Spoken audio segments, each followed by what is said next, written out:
Hello and welcome back. In this episode, I will cover reading environmental variables and also reading files. So, the shell environment allows shell processes to set or obtain settings and pass those settings on to its child processes. And environmental variables can be displayed using the printEnv command. Let me show you what that is.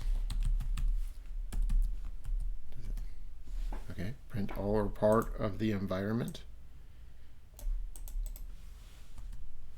So you can see a lot of environmental variables here. For example, pwd is the environmental variable which stores the path of the current directory. So I'm just going to scroll down and give you a tour, and that's all she wrote. I'm going to press the Q key to quit out, and I'm just going to use the echo command, and then I'm going to use the $ because they begin with the $. And then I'm just going to use bash completion. I'll just press bash a couple times. Tab. And again, when you're using bash completion, like what we have here, so you press M, and I know that there's only one file that has the lowercase m. I'm just going to press the tab key, and then it's going to tab complete, or I like to call it autocomplete in a way. So I'm just going to use the echo command and then the $, and then I'm going to press tab twice, and then it will show me, well, I can't scroll through it. I have to press the space bar for more, but it will show me all of my environmental variables. So now I can just echo them here. I'll do a few of these, but I invite you to investigate this because it's not required for the exam, but it is required to know what's going on here. Unfortunately, I can't pipe this to less. Where's the shell? Yeah, let me just show you that. The default shell is the bash shell. So just something for you to think about. Now the next tutorial is going to be about reading files. I'll clear the screen, and of course we have been using cat to concatenate, or, well, why did I do that? What is? Concatenate or combine files. So I don't have any files. Well, I could combine the main and test file. That would be very long. I'll have to pipe that to less. But this is going to play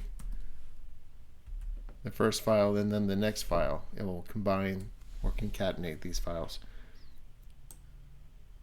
So I have a lab here. So this is going to concatenate the etc fstab and the etc networks files. And so that's a lot easier on the eyes. So word count I have already used. Let me clear the screen.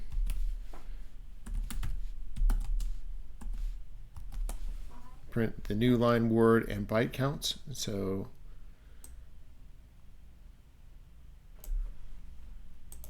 my polite way of saying I have to use bash completion. Oh my. Let's see if I have something in here. So yes, I do. Dash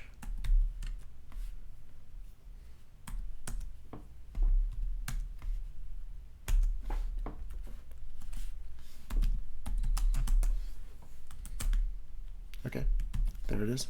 And so now I'm going to do a word count lines And so we have 30 lines. And so if you wanted to count the lines, you could also count the, I guess, will this work? Characters. Yeah,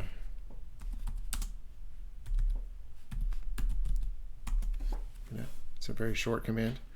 Let me move on to head and tail. Now, let me clear the screen. And so head, hold on, let me find this file.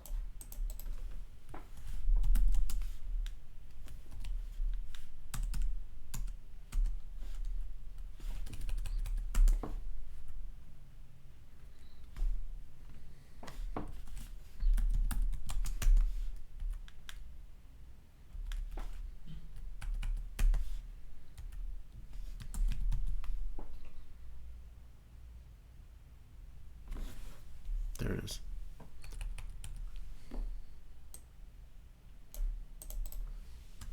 There. Okay, I'm going to clear the screen, actually. And now I'm going to replay this command. And I'm going to use the head command. Actually, I'm going to use the head command with no options, so that I could demonstrate for you that this will display the first 10 lines of a document by default. So let me just up arrow, and let's just say I wanted to only see the first 2 lines of this document. I would use the N or lines option.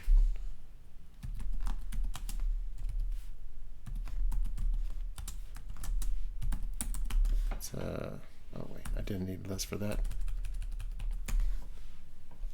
So I could use lines, or I can use N. I'm going to clear the screen here, and I'm just going to see the first 5 lines of the document. Then you could also put word count afterwards, and that will count how many lines you have displayed. So I use head and tail very often. Tail is very interesting. It works in the opposite way that head does. Let me get my file here.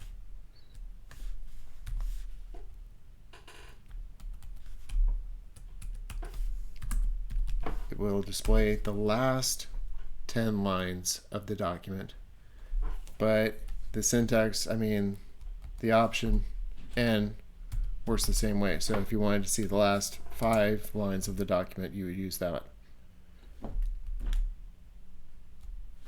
or last 10. I often use this to allow the output I'm looking for to fit to the screen, especially if I've noticed that the error is either at the top or the bottom of the file.